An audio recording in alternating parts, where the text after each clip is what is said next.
So, ఆంధ్రప్రదేశ్‌లో రాజకీయం ఎప్పుడు వాడివేడిగా ఉంటది గదా! సో, చంద్రబాబు నాయుడు, నారా లోకేష్, పవన్ కళ్యాణ్ కష్టపడి వైజాగ్‌కి గూగుల్ డేటా సెంటర్‌ని తీసుకొస్తే, ఈ వైసీపీ నాయకులు, చదువురాని నాయకులు అదొక గోడౌన్ లాంటిదంట. ఎంత విచిత్రంగా, ఎంత సిల్లీగా కామెంట్‌లు చేస్తారంటే ఈ వైఎస్ఆర్‌సీపీ నాయకులు, ప్రపంచంలోనే అతిపెద్ద కంపెనీ గూగుల్ లాంటి సంస్థ వైజాగ్‌కి 1,36,000,00,00,000 పెట్టుబడితో వైజాగ్‌కి వస్తే, అదొక గోడౌన్ అని జెప్పి సోషల్ మీడియా అకౌంట్‌లలో, ఎక్స్ అకౌంట్‌లలో, ఫేస్‌బుక్‌లో, ఇన్‌స్టాగ్రామ్‌లలో వైరల్ చేస్తా ఉన్నారు. సో, ఎంత ఒక ప్రపంచ ప్రఖ్యాతిగాంచిన ఒక గూగుల్ కంపెనీ తన డేటా సెంటర్‌ని వైజాగ్ తీసుకొస్తే, స్వాగతించాల్సింది పోయి, దాని మీద విష ప్రచారం జేయడం, అది గోడౌన్ అని చెప్పి ఇంకా సిల్లీగా మాట్లాడడం, చదువు కనీసం అవగాహన లేని, మినిమమ్ నాలెడ్జ్ లేని విధంగా ఈ వైఎస్ఆర్‌సీపీ నాయకులు మాట్లాడడం, దానివల్ల ఎంప్లాయ్‌మెంట్ రాదంట. ఎంప్లాయ్‌మెంట్ ఎందుకు రాదని మీకు ఒక చిన్న ఎగ్జాంపుల్ చెప్తా. గూగుల్ డేటా సెంటర్ అనేది మనం ఎగ్జాంపుల్ మన ఫోన్ ఉంటదొకటి. మన ఫోన్‌లో ఒక స్టోరేజ్ ఉంటది. ఆ డేటాని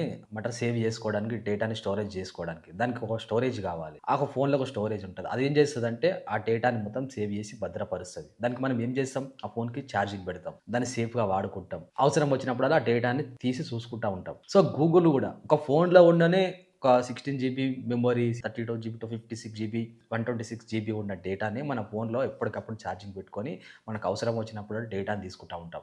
ఆ స్టోరేజ్ ప్లేస్ అనమాట. అది ఒక జీబీ, ఒక మెమరీ కార్డ్ లాంటిదనమాట. సో, అట్లాంటిది గూగుల్‌తో కొన్ని వేల కంపెనీస్ టై అప్ ఉంటాయి. ఎందుకంటే కంపెనీ వాళ్ళ డేటా మొత్తం కంపెనీలో ప్రతీదీ ఎవ్రీథింగ్ ఆన్‌లైన్‌లో ఉన్నది ఎవ్రీథింగ్ గూగులే సేవ్ చేస్తది. గూగుల్ డేటా సెంటరే సేవ్ చేస్తది. సో, అది అవసరం వచ్చినప్పుడల్లా కంపెనీలకి క్షణాలలో బయటికి మనం కావాలనుకున్నప్పుడు బయటికి తీసి చూపిస్తది. సో, దానికి ఆ డేటాని మొత్తం ప్రపంచంలో ఉన్న అన్ని కంపెనీస్ దాదాపు ఆల్‌మోస్ట్ గూగుల్‌తోనే టై అప్ ఉంటాయి. ప్రతీదీ ఎవ్రీథింగ్ మనం మనం మనం నార్మల్‌గా ఏదైనా సెర్చ్ చేయాలనుకుంటే గూగులే సెర్చ్ చేస్తాం. అది తొందరగా డేటా ఎందుకు బయటకొస్తది క్షణాలలో, సెకండ్లలో. అది ఆ స్టోరేజ్ సేవ్ చేస్తదక్కడ. సో, అట్లాంటి సేవ్ చేసే డేటా సెంటర్‌ని వైజాగ్‌ల సేవ్ జేసి పెడుతుంటే అక్కడ కొన్ని ఇన్‌ఫ్రాస్ట్రక్చర్ మెయింటైన్ చేస్తా ఉంటే దాని గోడౌను దానివల్ల ఎంప్లాయ్‌మెంట్ రాదంట. ఎంప్లాయ్‌మెంట్ ఎందుకు రాదు? టెక్నీషియన్స్ అవసరం వస్తుంటారు.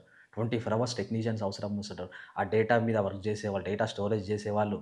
చాలా ఉంటాయి అందులో ఇగ డేటాని సేవ్ చేసే మన ఫోన్‌లో ఒక డేటాని బయటికి తీసుకురావడానికి ఎన్ని రకాల యాప్స్ పనిచేస్తాయి.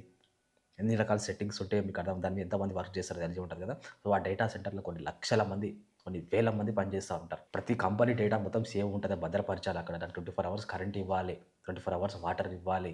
ఎప్పుడు 24 అవర్స్ అబ్జర్వేషన్‌లో ఉండాలి. సో, ఆ డేటాను మొత్తం క్షణాలలో ఆ కంపెనీల డేటాను మొత్తం కొన్ని లక్షల కోట్ల పెట్టుబడి పెట్టి కంపెనీలు పెట్టుకుంటా ఉంటారు. అది గూగుల్‌తో టై అప్ అయ్యి ఉంటారు. సో, ఆ డేటాని మొత్తం సెకండ్‌లలో తీసుకురావాలి. సెర్చ్ చేయంగాల్నే. సో, అట్లాంటి డేటా సెంటర్‌ని ఇంతమంది టెక్నీషియన్స్ అవసరం వస్తారు. ఊహకు వదిలేసుకున్నా.